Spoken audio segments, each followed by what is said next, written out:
Bonjour à toutes et à tous, bienvenue sur KTV Equazi FM le 106.9 pour un second temps de parole en direct à la radio et à la télévision. Aujourd'hui, on reçoit Anne-Constance Onguena qui est avec nous. Anne-Constance, bonjour. Bonjour. Merci d'avoir accepté notre invitation. Je suis ravi de vous recevoir sur ce plateau aujourd'hui. Ça fait des mois, voire des années qu'on entend à Mayotte. On dit ouais, les Mahorais sont sales, Mayotte est sale parce que les Mahorais sont sales. Vous avez sorti une étude avec des chiffres très clairs qui démontrent autre chose, qui démontrent quasiment l'inverse. Est-ce que on peut, certainement on va les voir à la télévision, le camembert qui démontre les chiffres, on va les commenter, Anne-Constance. Alors déjà merci de m'accueillir ce matin Avec parce plaisir. que c'est important de parler de déchets, de propreté et de saleté et de balayer certaines idées reçues sur le sujet. Alors justement, ces idées reçues, on va en parler tout de suite. On voit avec ces chiffres que c'est pas forcément ce qu'on pensait sur les Mahorais, hein. Pas forcément, oui. Et pas du tout même. Pas du tout. On a interrogé déjà 971 personnes dans le premier trimestre de l'année 2014. Oui. On leur a posé un certain nombre de questions pour mesurer leur état d'esprit, leur compréhension et leurs attentes dans le domaine des déchets et de la politique des déchets mise en place. Et on s'est rendu compte, après 2 ans, puisque c'est la deuxième année que nous le faisons, que le niveau général d'exigence des Mahorais avait largement augmenté. Oui. Parce que beaucoup de communication sur le sujet pendant l'année 2013. Les élections municipales ont été aussi l'occasion pour les maires de se positionner. Donc les habitants de Mayotte maintenant attendent plus en matière de gestion des déchets. Alors ces chiffres, parlons-en. Oui. Il y a 3 chiffres importants. Le premier. Alors le premier chiffre, c'est globalement le schéma que vous montrez. Pour les habitants de Mayotte, les causes principales du manque de propreté, c'est les difficultés du syndicat de collecte et des collectivités. Les collectivités n'ont pas la compétence collecte, c'est le nettoiement urbain. Et puis les comportements quelque peu inciviques de certains habitants qui abandonnent sur la voie publique les déchets. Est-ce que ça veut dire que le CIDEVAM fait mal son travail ? Ah non, pas du tout. Le CIDEVAM fait pas du tout mal son travail. Il fait un peu ce qu'il peut avec ce qu'il a. 90% du tonnage hebdomadaire de déchets est ramassé avec un nombre de camions à 60% fonctionnant. Donc chaque jour, 40% des camions est en panne. Et pourtant, ils arrivent à ramasser 90% du tonnage de déchets hebdomadaires. Pourquoi on voit tous ces déchets partout ? On voit des canettes partout, on voit des déchets partout à Mayotte. Parce que tout simplement, un sac de 10 litres de déchets éparpillés sur la voie publique, éventrés, donne une impression de saleté beaucoup plus importante qu'un bac à roulettes, comme on a l'habitude de les voir, remplis à ras-bord. Évidemment. Et l'impression de saleté, elle vient de ça en fait. Elle vient aussi de stocks de déchets historiques qui s'amoncellent mois après mois à l'angle de deux rues. Alors là, vous avez fait un constat, et Dieu sait qu'il est important, mais est-ce que vous avez également les solutions au problème ? Ça serait très très présomptueux de dire qu'on a les solutions. En tout cas, le CIDEVAM 976 aujourd'hui cherche 7 millions d'euros pour pouvoir effectivement réorganiser et transformer sa collecte de manière à pouvoir l'effectuer correctement. Anne-Constance, ça veut dire quoi ? Qu'avec 7 millions d'euros, on a réglé le problème ? Non, c'est un peu...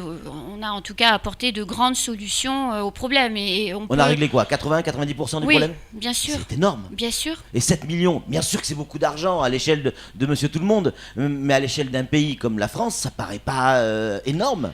Oui, mais l'État à Mayotte a aussi beaucoup fait dans les quelques dernières années en finançant avec l'Europe la décharge de Dzoumogné, en fermant les décharges, en engageant des projets coûteux de réhabilitation des décharges. Il n'y a pas que le sujet des déchets, il y a le sujet de l'assainissement, il y a le sujet du logement, il y a le sujet de l'école. Évidemment. Donc voilà, il faut répartir les moyens sur toutes les problématiques. Mais donc, 7 c'est un peu millions, difficile. ça semble faisable, quoi. Tout à fait, ça semble faisable. Mais les équipes du CIDEVAM, avec le président, le DGS, travaillent tous les jours pour pour trouver cette somme et pouvoir commander les nouveaux matériels. Alors, il y a déjà un démarrage de travail pour sûr. trouver ces 7 millions, Oui. des efforts qui ont été faits par le Bien CIDEVAM. sûr. Là, l'apport, vous savez, quand on va chercher des fonds européens, il y a une part d'autofinancement. Donc ça, ils ont leur apport déjà en vendant un bâtiment. Bon, c'est déjà quelque C'est le chose plus d'énorme, important, l'apport. bien sûr. Et puis ensuite, c'est aussi la mobilisation de tous les élus, tous les maires, pour convaincre, sensibiliser à la nécessité de réorganiser cette collecte. Est-ce que vous comprenez, est-ce que vous entendez ces maires qui n'arrivent pas à adhérer avec le fonctionnement CIDEVAM, qui disent ça me coûte trop cher pour le résultat que j'ai, je me débrouille tout seul, ce qui est le cas de Mamoudzou, ce qui est peut-être le cas bientôt du côté de la Petite Terre, même si Kungu, eux, sont revenus du côté du CIDEVAM. Vous les comprenez, ces maires ? Bien sûr que je les comprends, parce que les habitants, ils viennent devant la mairie pour exprimer leur Forcément. mécontentement. Ils ne vont pas frapper à la porte du CIDEVAM, donc forcément, je les comprends, évidemment. Maintenant, collecter des déchets, c'est un véritable métier. Également, ça coûte beaucoup d'argent. On parlait de 7 millions tout à l'heure. Si chaque commune se débrouillait par elle-même, ça coûterait beaucoup plus cher aux contribuables. Donc, ce n'est pas un sujet simple. On est sur des enjeux majeurs pour le territoire. Et je comprends que les élus puissent s'interroger. Oui. Flo ? Moi, j'essaie de comprendre, mais il faut m'expliquer un petit peu longtemps. Moi, avec ces 7 millions, on organise la collecte.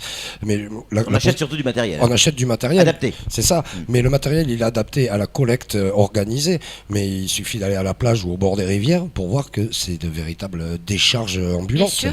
Et Bien sûr. là, on a beau avoir tous les camions du monde, ça organise pas grand-chose. Oui, mais les rivières et la plage sont aussi en partie polluées par les déchets qui ruissellent avec la saison des pluies du haut des villages vers le bas. Ouais. Donc je ne dis pas qu'il n'y a pas de comportement incivique à la plage. En tout cas, Éco-Emballage est en train d'installer des colonnes à côté des plages les plus fréquentées de l'île pour pouvoir effectivement collecter les canettes, puisque à la plage, on boit facilement un verre de soda ou autre. Et donc, les processus s'adaptent aussi au mode de vie des usagers. Alors, on parle de collecte, on pense aussi impôts. Est-ce que ce système qui se met en place, et c'est une bonne chose, va coûter plus d'argent aux contribuables ?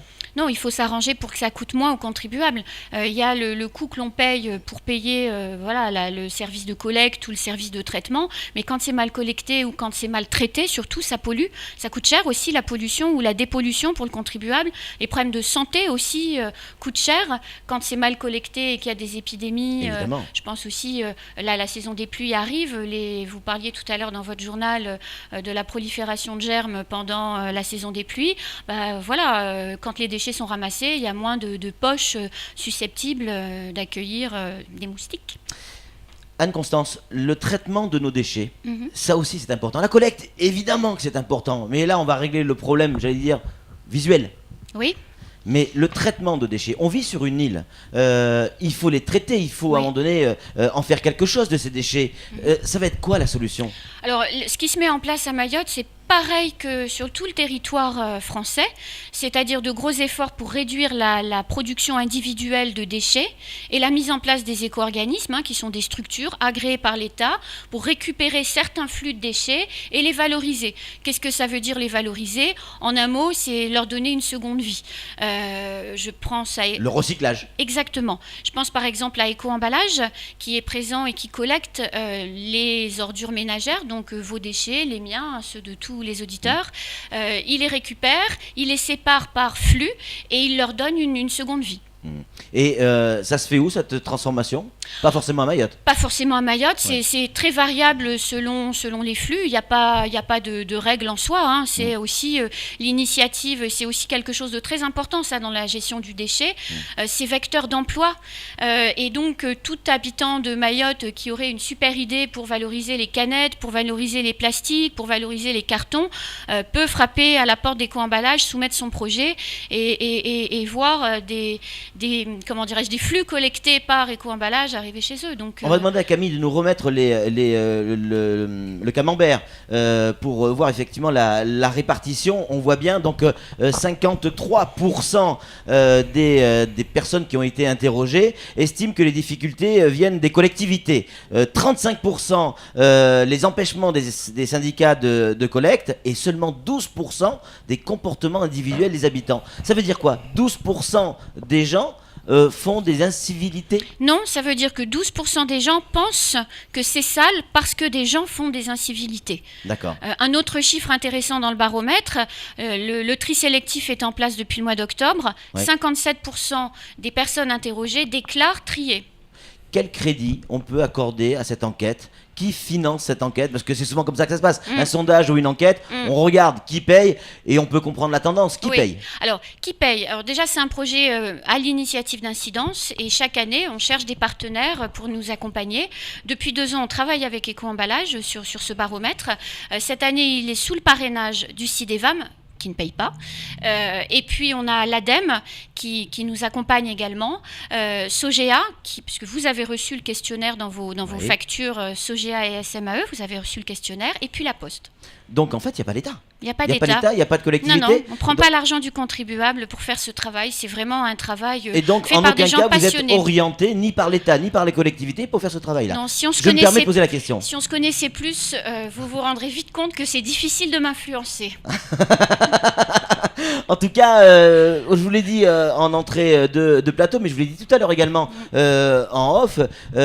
Personnellement, ça me fait plaisir de voir ces chiffres parce que là, vous êtes en train de couper la tête à une sale rumeur qui expliquait que les Mahorais sont sales. Oui, là, c'est- c'est pas ça qui ressort du tout de ce sondage. Mais c'est pas ça le constat. Nous, on travaille depuis 5 ans à Mayotte sur Ouais. la question des déchets, donc on voit les évolutions. Et les habitants de Mayotte sont pas plus sales que les habitants de la Lozère ou du Limousin. Hein. En clair, donnez-nous les moyens de traiter nos déchets De et vous allez voir, collecter. ou de collecter et de traiter aussi. Traiter, l'équation est faite. On a le centre de traitement de Dzoumoyer. Alors au moins de collecter, De collecter, oui. correctement nos déchets à Mayotte et on aura une île propre.